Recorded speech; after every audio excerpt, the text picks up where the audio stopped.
L'Afrique a désormais besoin des dirigeants visionnaires.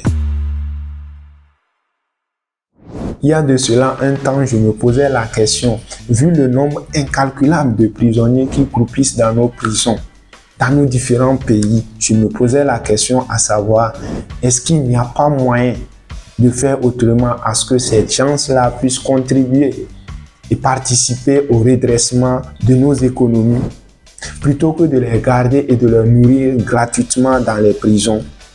Je pense que j'avais eu cette réflexion lorsque le Burkina Faso avait lancé une concertation pour savoir quel sort réserver ou bien quelles mesures prendre face aux terroristes qui décident de déposer les armes.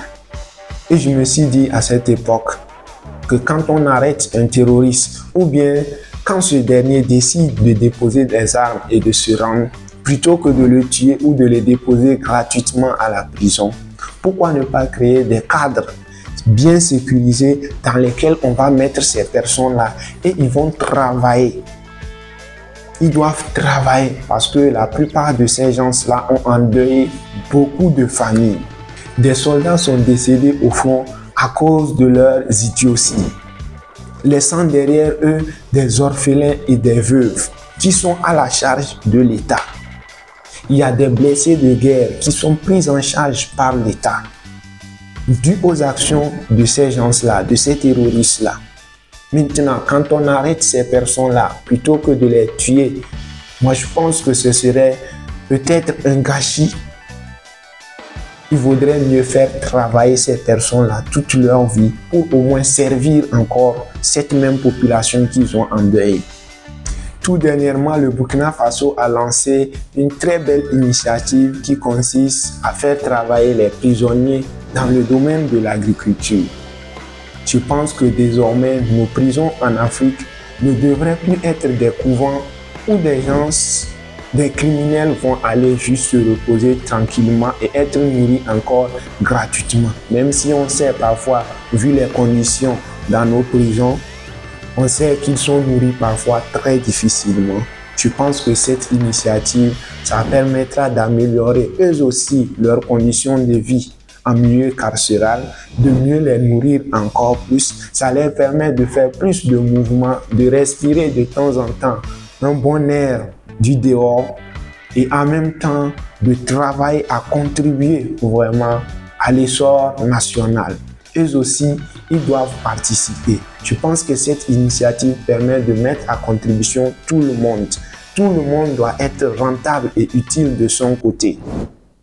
Ainsi donc, c'est une sorte de rééducation sociale pour eux et ça permet aussi à ceux qui ont des peines de courte durée de préparer leur réinsertion sociale. Je pense que c'est tout bénéfique pour tout le monde et ça permet aussi à l'État d'alléger un peu ses charges.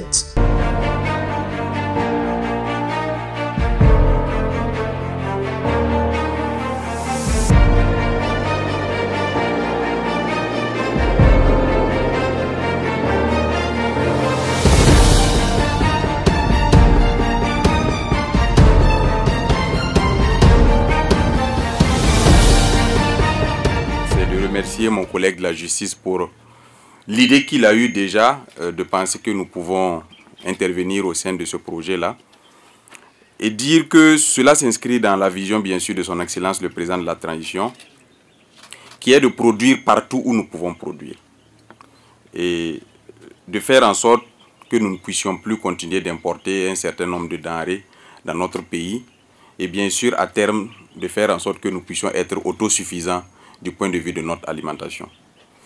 Et au regard des potentialités que nous avons sur notre territoire, au regard également des potentialités que nous avons précisément sur ce site, dire que nous devons payer pour nourrir les détenus qui sont sur ce site et voir l'ensemble des contraintes que nous avons au niveau de notre pays, je pense que c'est une bouffée d'oxygène, une importante bouffée d'oxygène de pouvoir avoir la possibilité non seulement d'assurer de la production sur ce site pour nourrir les détenus, mais également de favoriser la réinsertion ou l'insertion socio-professionnelle de ces détenus qui pour la plupart sont condamnés pour plusieurs mois, voire pour des périodes qui sont assez longues, au cours desquelles ils perdent tout repère, ils perdent également le contact avec certaines réalités. Et s'ils ont la possibilité ici d'apprendre une activité, cela leur permet à leur retour de pouvoir se réinsérer beaucoup plus facilement. Mes services techniques et moi, nous avons dimensionné notre accompagnement, c'est-à-dire en termes d'intrants, en termes de labour, en termes de produits phytosanitaires, en termes de semences, pour une exploitation de 500 hectares. C'est ce type de partenariat que nous voulons, parce que nous savons les difficultés qu'il y a, et ce sont des partenariats qui donnent, en plus de tous les autres aspects qui entourent l'exploitation minière, une dimension sociale à l'intervention des mines.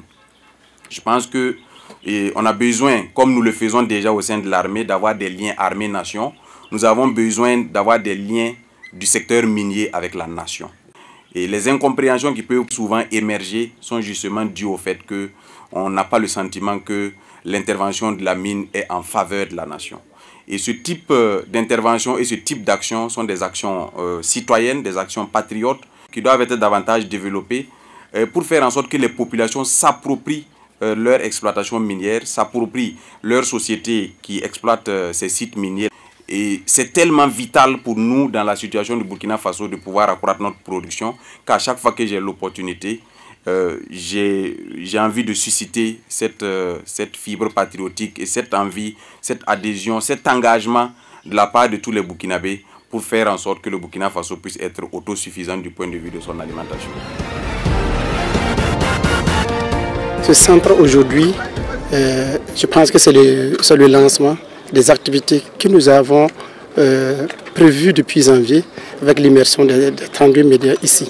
Et aujourd'hui, nous avons eu l'appui de Endeavour Mining avec la mine de Houndé pour un terrassement d'autour de 100 hectares et aussi la reconstruction des aides de séchage, les dortoirs de détenus et aussi le relèvement des stations de pompage. Nous préparons la campagne pluvieuse, nous espérons faire 300 hectares. Nous comptons utiliser les détenus condamnés de la prison de Boromo qui est à 5 km d'ici, où nous avons plus de 250 détenus condamnés, âgés de 18 à 40 ans, et actuellement qui ne font rien, et que nous allons les convoyer dans la journée, ils vont travailler et les réintégrer le soir. Et ça permettra à ces détenus d'apprendre un métier et de produire et également nourrir les autres détenus. Une idée endormie depuis 1986, c'est la même vision que le chef de l'État vient de mettre en exergue et aux yeux de tous les Burkinabés, que ce centre est un centre qui répond à sa vision. Nous pouvons produire, nourrir les 8000 détenus de Burkina Faso et également nourrir les autres populations et former les détenus, les apprendre un métier, ils vont retourner dans la société et s'occuper de leurs familles.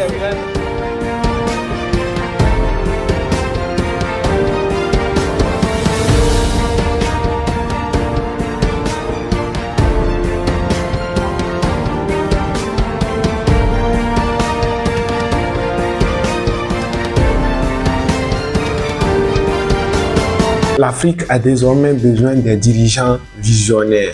Pas question de faire forcément comme les autres. Nous sommes africains et on doit essayer de nouvelles choses. Ensuite, avec les résultats, on en tirera les conséquences. En tout cas, bravo au Burkina Faso. Félicitations à ce pays qui marche sur l'héritage laissé par l'icône Thomas Sankara. Ça devait être un exemple à suivre par d'autres pays africains. Nos prisonniers doivent désormais servir la nation. Inutile de les garder là-bas pendant qu'ils ont fait assez de mal à la population. Des gens qui ont cambriolé, des gens qui ont tué, des gens qui ont fait quoi, laissant certaines personnes dans la désolation. Il faudrait qu'ils travaillent au moins pour être utiles à la nation. Et peut-être penser à multiplier ce genre d'initiatives dans d'autres secteurs. On peut penser à l'élevage et faire travailler parce qu'il faudra nourrir notre population. Peut-être penser au reboisement, qu'ils plantent des arbres, qu'ils les entretiennent. Ainsi, ils pourront contribuer à lutter contre le changement climatique et participer au bien-être de la population. Je pense donc qu'une Afrique unie et libre ou la mort, nous sommes obligés de vaincre. Merci à vous et à très bientôt.